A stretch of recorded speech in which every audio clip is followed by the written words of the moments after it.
Le stade Tata Raphaël, nous avons décidé ça cette nuit. Et on a commencé à prendre les personnes sinistrées ce matin. Enfin, cette nuit, et puis ça continue ce matin. Hier déjà, nous avions ouvert un premier site à l'école Lumumba, au niveau de la 16e rue. Et au niveau de ce site-là, nous avions déjà ouvert un poste médical avancé. Nous avions amené déjà les kits de prise en charge médicale avec aussi bien pour les soins généraux que pour les traumas. Nous en avons amené pour l'équivalent de 2000 personnes. Nous avons à ce niveau-là disponibilisé des citernes d'eau parce que la première chose qu'on a remarqué hier quand on était sur terrain, c'est vraiment le manque d'eau. Donc nous avions disponibilisé 2 grosses citernes d'eau au niveau de ce site-là. Et nous avons amené de quoi nourrir les personnes qui sont prises en charge. J'ai dit 2000 pour les kits médicaux, donc c'est pour 10 000 personnes. Nous avons prévu pour 10 000 personnes la prise en charge médicale. La prise en charge alimentaire et d'eau, c'était pour 2000 personnes. Et donc ça, c'est ce qu'on a fait au niveau du premier site qu'on avait identifié hier et sur lequel on est intervenu hier. Et hier, quand nous étions là, il y avait déjà 117 familles qui étaient en train d'être enregistrées. Et ce matin, je peux vous dire que ce site-là a 367 personnes.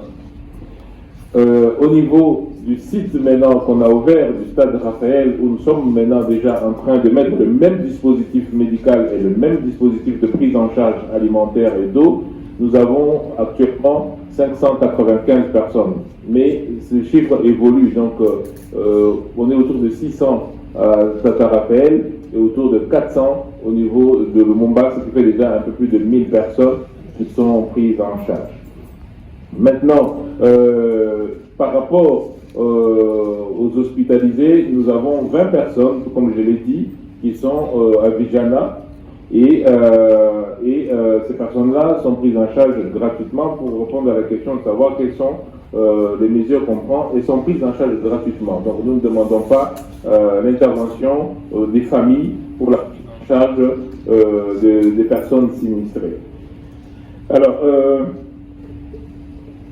donc c'était la même question que Madame de RTGA qui demandait comment se fera la prise en charge. Comme je viens de dire, elle se fait gratuitement aux frais du gouvernement et des partenaires. Par exemple, l'OMS et l'UNICEF sont avec nous déjà sur les différents sites et nous permettent d'avoir aussi bien des latrines et par exemple sur le site de Lumumba, c'est un gap que nous devons combler, mais on a déjà les premières latrines qui ont été installées hier.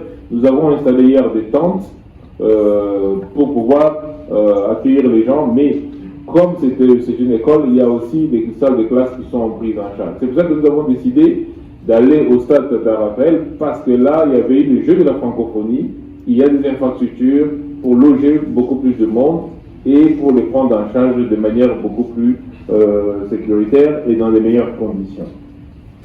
Alors, est-ce que le ministère du Transport est impliqué? Oui, parce qu'en fait, la coordination de la riposte est faite par le vice-premier ministre, le ministre de l'Intérieur.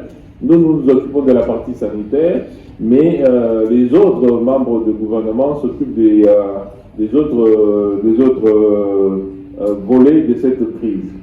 Je crois savoir que la route vers l'aéroport ce matin devrait commencer à être fonctionnelle, parce que tout simplement, le ministère du Transport, ça c'est son rôle, ainsi que le ministre des Infrastructures et celui de l'Urbanisme et Habitat.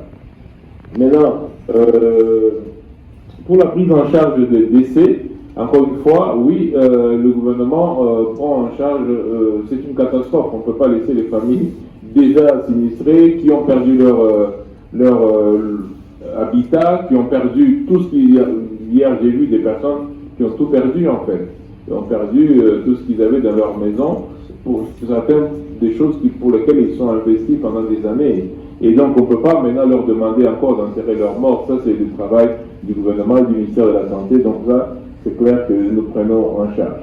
Donc voilà à peu près, c'est l'ensemble de questions qui sont posées parce que c'est surtout autour de la prise en charge que les questions ont tourné.